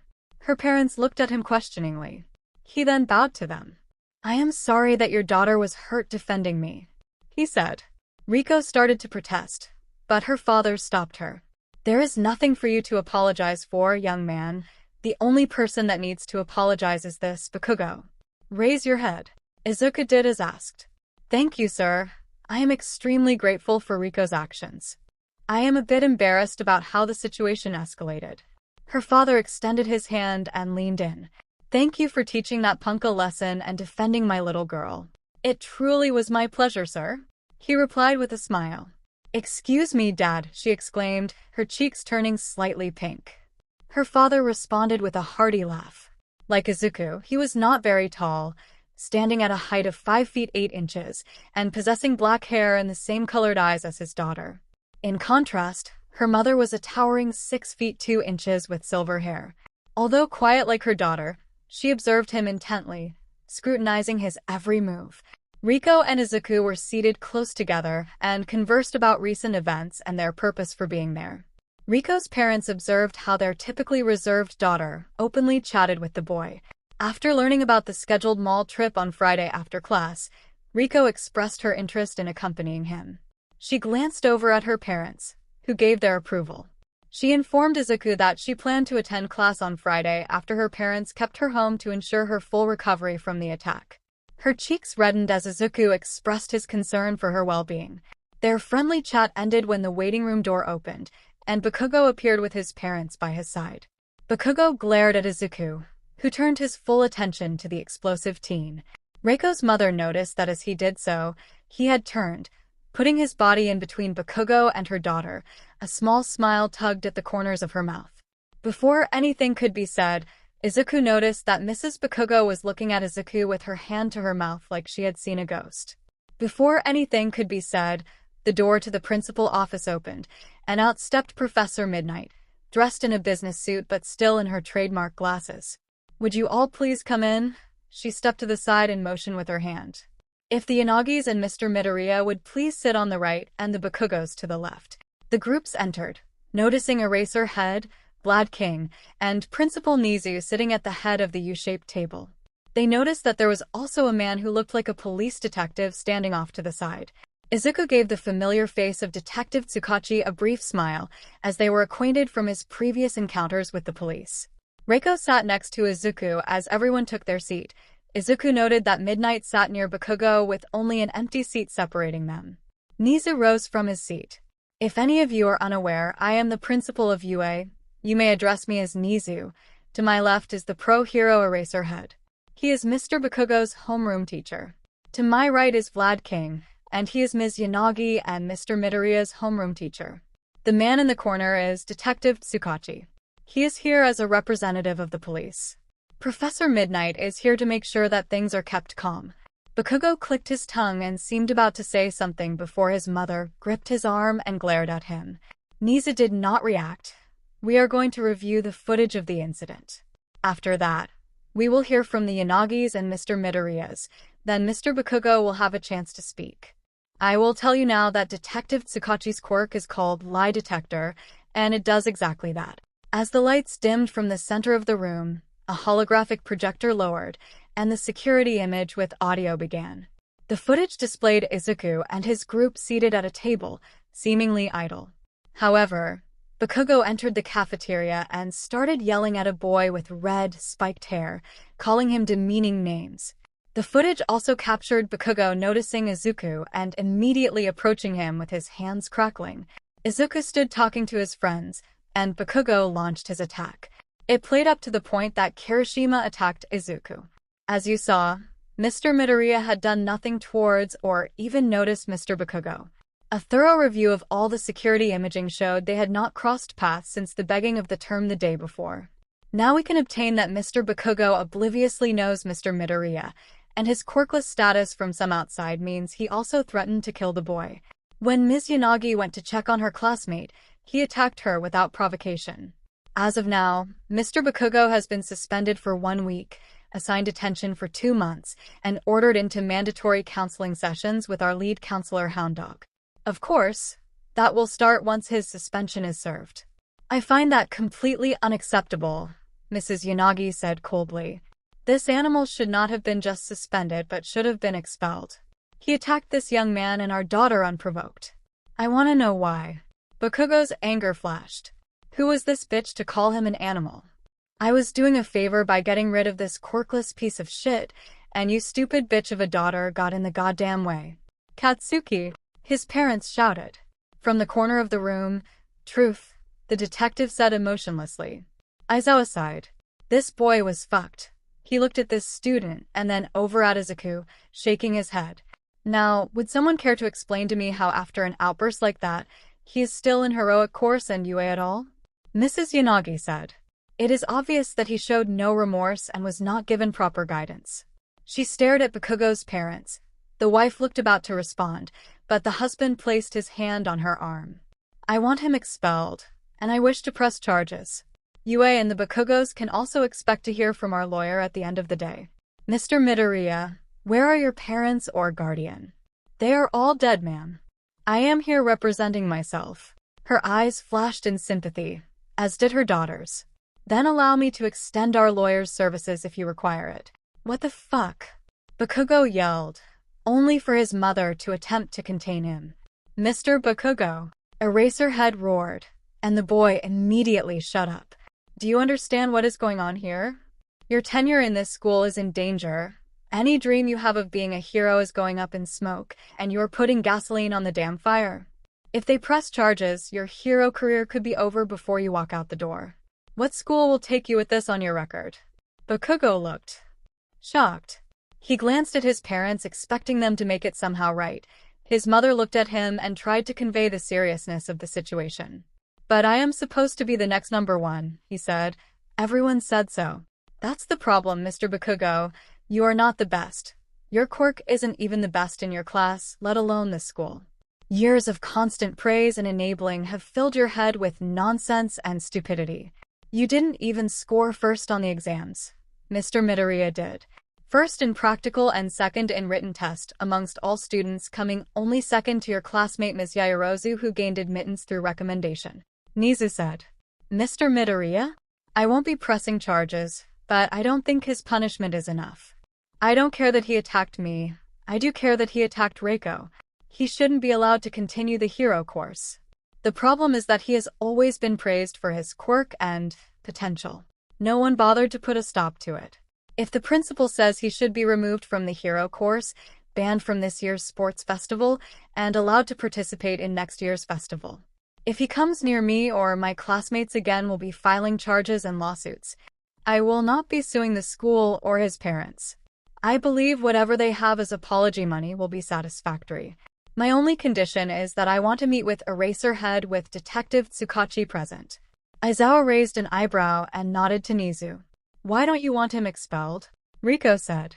He will likely just become some vigilante who goes too far one day on his misguided sense of justice and kills someone, or keeps falling until he becomes a villain. If this doesn't wake him up, then nothing will. He has never had to face consequences for his actions. Everyone gets a second chance but not a third, he said. Truth, the detective said. Mr. and Mrs. Yanagi, would you like to press charges? Are you going to expel him? Mr. Yanagi asked Nizu. No, he will be demoted from the hero course and banned from participation in the sports festival. I want him to attend counseling as part of his punishment. If there is no improvement, he will be expelled.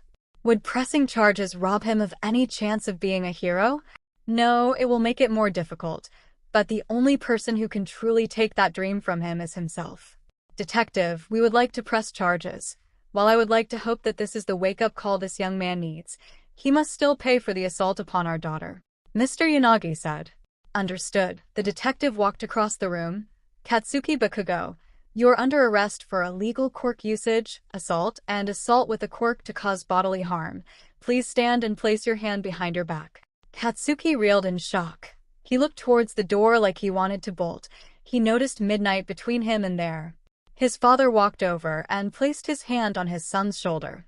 Your mother and I have failed you, Katsuki. Don't make this worse. Your actions have brought us here. He helped his son to his feet and held his attention as the cuffs were placed on him. Katsuki looked around the room, looking for someone to help him. He turned to his mother, who looked away.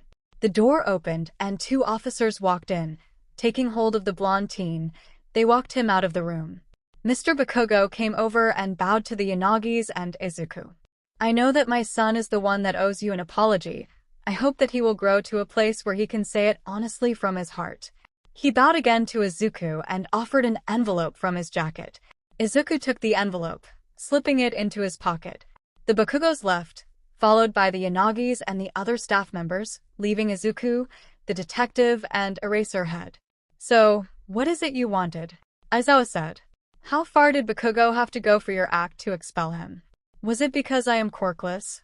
No. Lie, the detective said. Do you believe I have a place here? Aizawa was about to say yes, but he glanced at the detective. No. Truth. I have to say you are one of the worst fucking teachers I have ever seen. You expelled a student on the first day and threatened to expel more over a quirk test. Yet you offer no help or ways for them to improve. One of your students violently attacks another, and you won't get rid of them because of potential.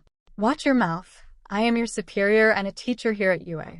You are a teacher here, but you are not my superior. I should have been in your class, but you passed me on because I am quirkless.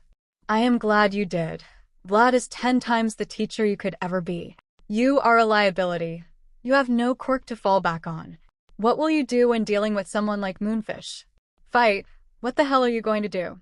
Your quirk is useless on mutants. You are just going to get killed.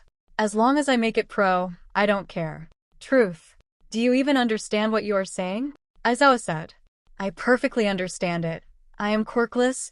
No matter what I do or achieve, I will always be viewed as less than others. I am doing this for the endangered species that I am. Quirkless are a dying breed, but I want to give them hope. You view me as less than others. You heard Nizu and my scores, knew my scores, and still deemed me unworthy. Instead, you take someone with severe mental problems, someone whose problems could be seen by a blind man on the moon, and deem them to have potential. Did you even have plans for him to be put in therapy? Yes, I was evaluating him before I would suggest it. Lie, Aizawa glared at the detective, who smirked back and gave him a shrug. And suggest it? Really? I am confident I can handle most of your class. The only ones I worry about are Momo and Todoroki. At the sports festival, I will show you in the world that I am here and that a quirkless orphan is a force to be reckoned with. When you see me on that podium, I hope you fucking choke. I will graduate from this place and become a pro. Maybe some of your students will be there if you don't kick them out before they start. You know what? I have had enough of your shit. I am done with you. I should drag you out of here and kick your ass. Aizawa rose to his feet, taking hold of his scarf. Izuku stood up, and suddenly an enormous black sword appeared in his hand. The detective and Aizawa watched as the blade took unnatural darkness to it. A shadowy wisp hovered around the blade's edges. Izuku just smiled. I'm your huckleberry. The door opened, and in walked Vlad with Nizu on his shoulder. Put it away, Midoriya, Vlad said. Yes, sensei, the blade disappeared. I want this kid out of here, Nizu. Aizawa said as he pointed at Izuku. No, Mr. Aizawa, I don't think so. He doesn't care if he dies. This boy is suicidal, and we are enabling him. No, Mr. Aizawa, he just understands that the deck is stacked against him, and his goal, unlike most, is not to be number 1, fame, or fortune. He wants to be a hero to inspire others. I think he can be a fine hero, and who knows, he might even live to enjoy it. And that is not your decision, Vlad King. Do you wish to expel Mr. Midoriya? Hell no, Vlad said with a smile. If you have seen what his presence had done in my class alone, then even Aizawa would regret not taking him. You can leave now, Midoriya, and no pulling weapons on teachers. Understood. Yes, sensei, Midoriya said as he left. Nizu jumped down and dismissed Vlad. You should be careful of telling people they can't do something, Mr. Aizawa, Nizu said as he walked over to pour himself some tea. Someone once told me I would never be more than a disgusting freak destined to die in a lab. I tore his throat out shortly afterward, and look at me now. Nizu smiled a most sadistic smile. Things never go the way you think. Tea. Friday. Izuku planned to visit the mall after class on Friday, and Pony joined him outside the entrance to wait for the girls from 1A. She wore well-fitted blue jeans and a white t-shirt featuring an American flag shaped like a skull. Izuku was dressed in blue jeans and a black long-sleeve compression shirt. When Pony asked if he had other options, he admitted he didn't. However, he did mention that he had purchased multiple shirts of the same kind since they were on clearance. Pony insisted that he get more variety in his wardrobe and promised he would have more options after today. A large part of the heroic class had returned to class today, with the rest of 1B to return on Monday. They watched the trickle of students come out. Reiko spotted them immediately and came over with a small spring in her step as her eyes fell on Izuku. His classmates gave them a wave and offered excitement at having the class together again soon. When 1A exited, Izuku received mostly glares from boys as the Momo, Toru, and Kyoka made their way over with a smile. They were followed by a girl with green hair and a frog quirk.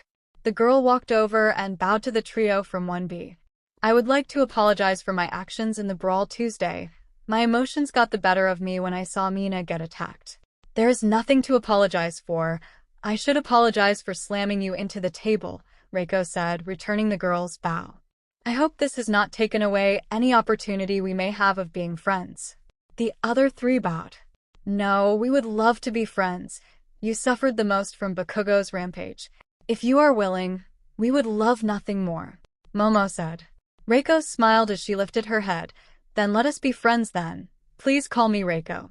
Call me Tsu, the girl replied. I would appreciate it if you two did also. She added, directing her comments to Pony and Izuku. It wasn't until the group started walking towards the train station that Izuku came to the dawning recognition that he was the only guy with 6 girls, very pretty, beautiful, and intelligent girls. Though he had just met Tsu, she seemed rather nice. He wished Hiryu was here, but he had a scheduled call with his family, so Izuku understood his absence. He tried not to dwell on the group dynamic too much, but his brain became acutely aware as they crowded onto the train. They all smelled so lovely, so distinct. The ride was not too long as they disembarked with a crowd and made their way to the mall. Izuku stopped and stared for a moment. Momo asked, "Is this your first time to a mall?" Izuku nodded. There was a shopping center with a discount clothing store near where I lived, so that is where I bought all my clothes. I always thought about going, and honestly, I wondered what it would be like to go with friends. It makes me happy, you know. Something to cross off the bucket list. Well, cross it off, Green Bean, Kyoka said as she lightly poked his side with her jack, causing a giggle from Izuku as his hands flew to his mouth. What was that? Kyoka said, laughing. Are you susceptible to tickles, Izuku? Reiko asked inquisitively with her finger by her mouth, her head tilting to the side. Too cute, was all Izuku's mind could immediately process. Well, that phone won't buy itself, he said, blushing and walking towards the mall. The girls laughed and walked after him. Don't be shy, Izuku. I am susceptible to them as well, a fact my father regularly exploits, Reiko said as she caught up to him.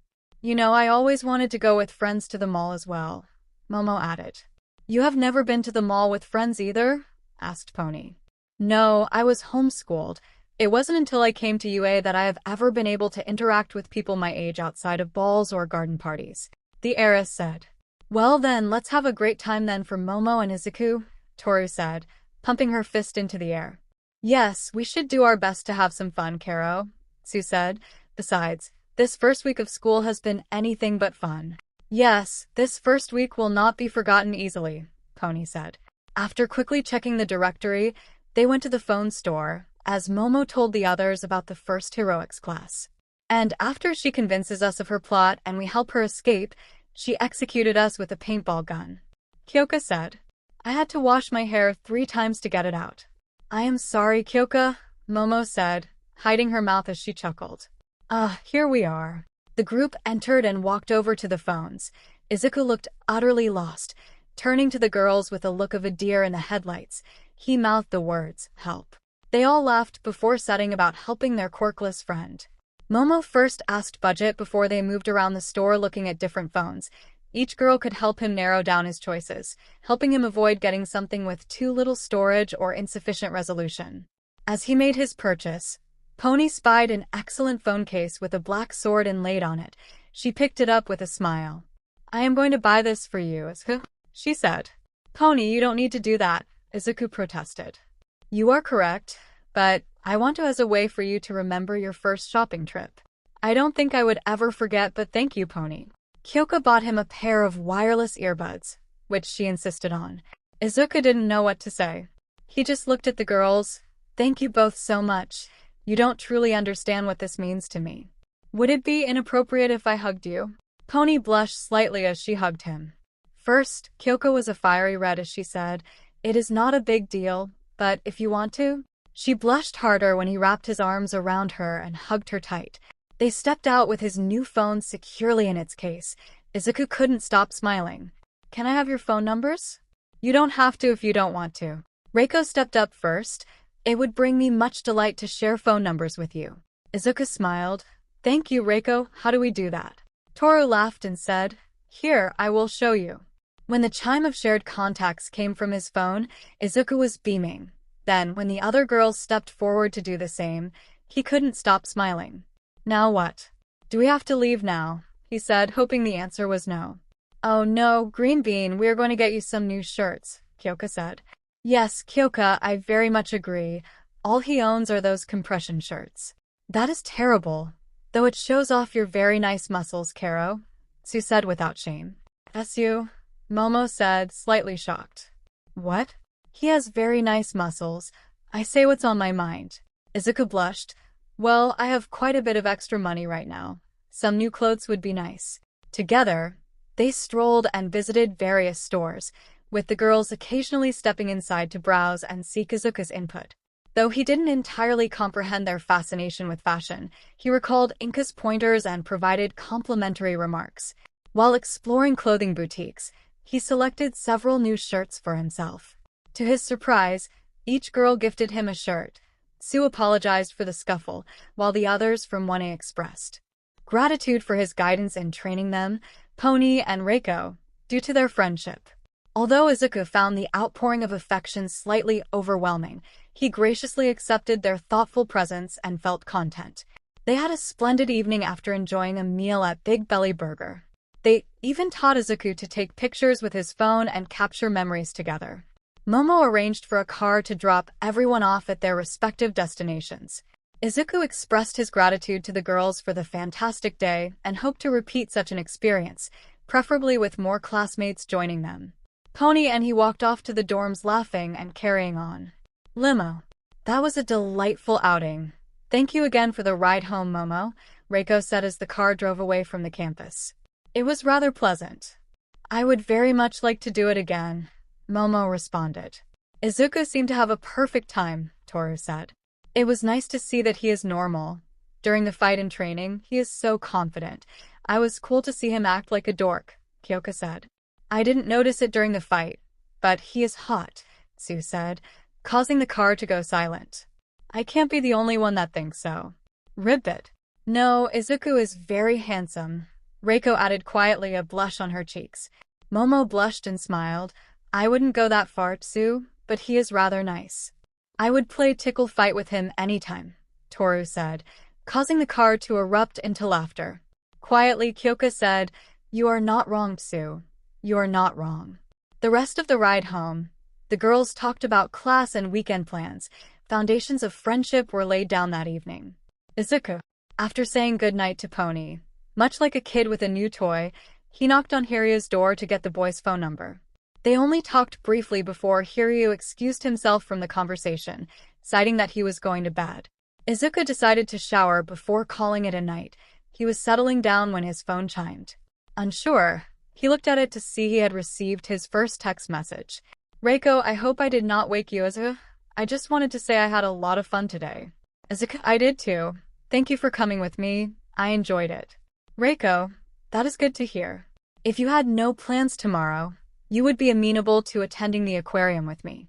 My father gave me 2 tickets, and I would very much like it if you would do me the honor of accompanying me."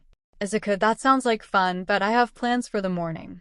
Could we go in the afternoon?" Reiko, "Yes, we could meet at the aquarium at 2 p.m. Izuku, "I can do that. I look forward to seeing you tomorrow.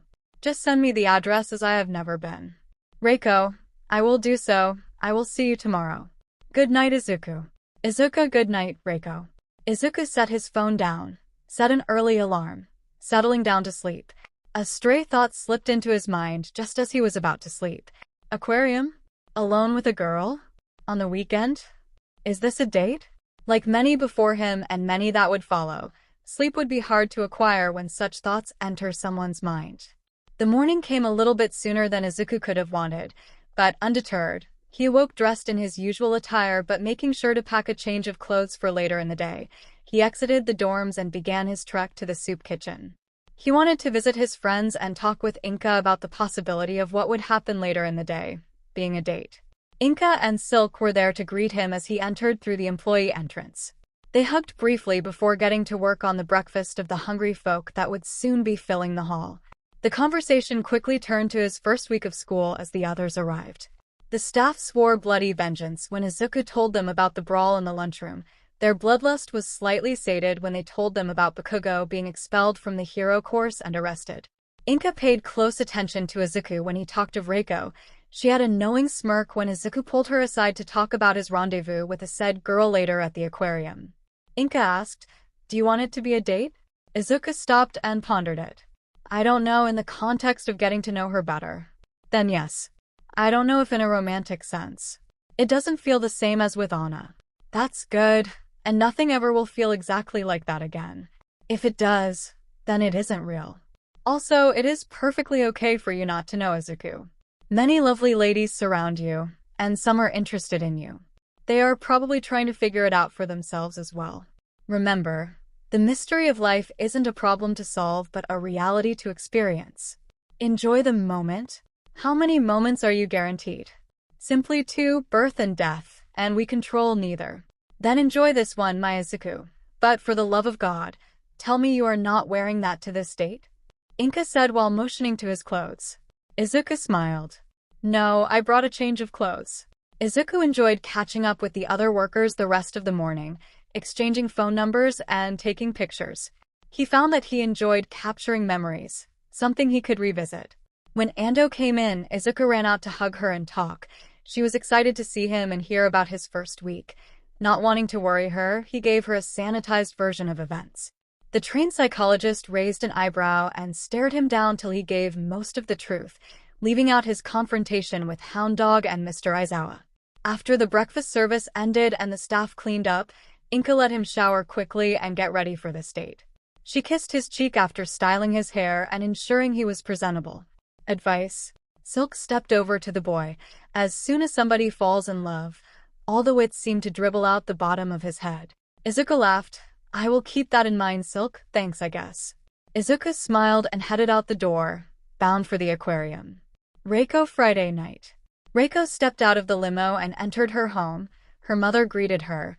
The two women nodded to each other and immediately moved to the kitchen. Wordlessly, they moved into a quick routine of preparing tea.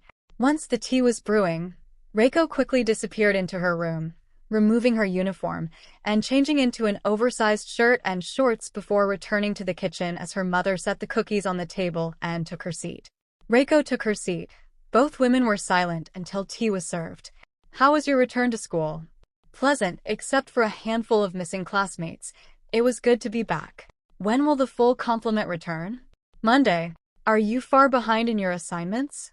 "No, Vlad-sensei ensured I was sent all my assignments while I sat out after the incident."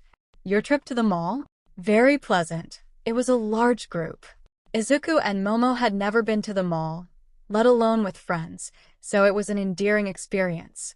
We were joined by an additional girl from 1A who apologized for her role in the incident. I also apologized as I slammed her onto a table. At least no ill will is being harbored from them. "Is there anything else?" "Yes, I am fairly certain that I am not alone in my affections for Izuku." "How many others?" The new girl Tsu is her name, quite openly complimented his muscles and called him hot. Toru agreed with the statement, and Momo stated that while finding him physically appealing, he would want to get to know him better. "I fear her interest may increase once she finds out he is brilliant." I was unsure of Kyoka until Izuku hugged her in thanks for a gift. I suspect she may like him more than her classmates. I believe Pony is a fierce rival due to her proximity and friendly nature. He carried her from the gym to their dorms after they worked out. They were able to exchange friendly banter. Also, he has been teaching her Japanese for at least 2 weeks before starting school. How does this make you feel? Uncertain, Izuku made quite an impression during the practical exam. I find him most visually appealing, finding that not only did he make it into the heroic class but that he has done so while Quirkless raised him even higher in my mind. I understand the scars. They are troubling, but I feel I understand after reflection. He has managed to unite our class and offers to help others without motivation for personal gain. It is all rather inspiring. With all that happened, I fear it can be a set of extraordinary circumstances fueling this crush. He appeared mysteriously at the exam to inflame your mind, only to disappear before you could find more. Upon starting class again, you find him appearing in your life. Yet this time you find hardships and trials that he has faced to be there. He had a life of tragedy and discrimination, yet he made his way to the esteemed UA. The incident further reinforces the discrimination he has faced, increasing the fantasy. Exactly, mother, I am racked with unfamiliar thoughts. I am unfamiliar with these feelings. While there were a few boys I found attractive in school before, it was more of a passing fancy. After talking and learning more about them, it faded. Have you had a direct conversation with Izuku? Some, but not really. There were always others present, and we only had 1.5 days of class before the incident. Though he has a cell phone, the possibility of a conversation has increased. So, you have possible romantic rivals, but you are unsure you want to pursue Izuku romantically. That is correct. I am seeking counsel on how to proceed. Ask him out on a date? A date? But mother, a date is a way of getting to know someone better in an intimate setting. Once a physical attraction is established, a date is a way to see if a mental attraction can be established. Suppose you find something there that you wish to pursue further. 3 things will happen. You will find that you neither want to be friends nor pursue romantic involvement, which I find highly unlikely. 2, that the path of friendship is the best course. 3, that you are interested in more than a superficial manner and wish to pursue him romantically. That makes sense. But how do I go about that? I do not think I have built the confidence to ask him on a date. Then don't. Use the extra ticket excuse. He is a nice young man. He will accept first and may realize later the implications. Extras ticket? Oh, I have this extra ticket, and the person I would go with canceled. Would you like to go with me? Her mother said in a fake sweet voice. Works almost every time. That is how I got your father to go on a date. Reiko raised an eyebrow. Where did you two goes? Realizing she didn't know much about her parents' courtship, she had always thought that her father had relentlessly pursued her mother. We went to an aquarium, then I talked him into dinner, and at the end, I did a wall slam and claimed his lips for a minimum of 20 minutes, then went home. Mother, Reiko exclaimed, her face going red. I found your father attractive and was not about to let him go very easily. We may have a cool demeanor for the world, but our blood burns hotter than most. People will mistake our lack of emotion for lack of passion. They are very wrong. I would like to take him to the aquarium. Good, then go tell him. Let him suggest a time, and I will buy the tickets. Reiko jumped off her seat and ran to her room. From the living room, a voice called out. Did you have to tell her about the wall slam? I did, and in fact, I want you in the room as soon as I am done buying these tickets for our daughter. Yes, dear. Date day. As Reiko got off the train, she felt a rush of butterflies in her stomach. She had been nervous all morning, especially about her choice of clothing.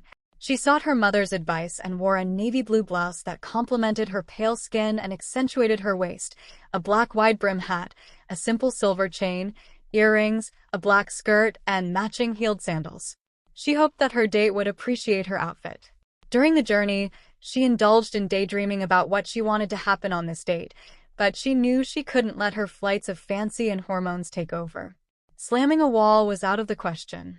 As she stepped off the mode of transportation, she felt hopeful that her expectations of him were accurate and that he would exceed them. She could feel her heart beating rapidly as she spotted him standing beneath the clock. He looked dashing in a fitted dark green button-down shirt, showcasing his toned physique with rolled sleeves revealing his muscled forearms. His black pants and shoes completed the look. Her cheeks reddened slightly as she noted that he had even styled his hair for their meeting, showing that he had put effort into it. He noticed her approaching, standing to greet her properly. She opened with the typical greeting of, "Hello, Izuku. I hope you were not waiting long." He replied with the standard, "No, I had only just arrived myself, Reiko. I must say that you look very pretty today." Why, thank you, Izuku. I am pleased with your outfit as well. Shall we proceed to the aquarium? Of course, he responded, turning and offering her his elbow. Shyly, Reiko took his arm and walked towards the aquarium.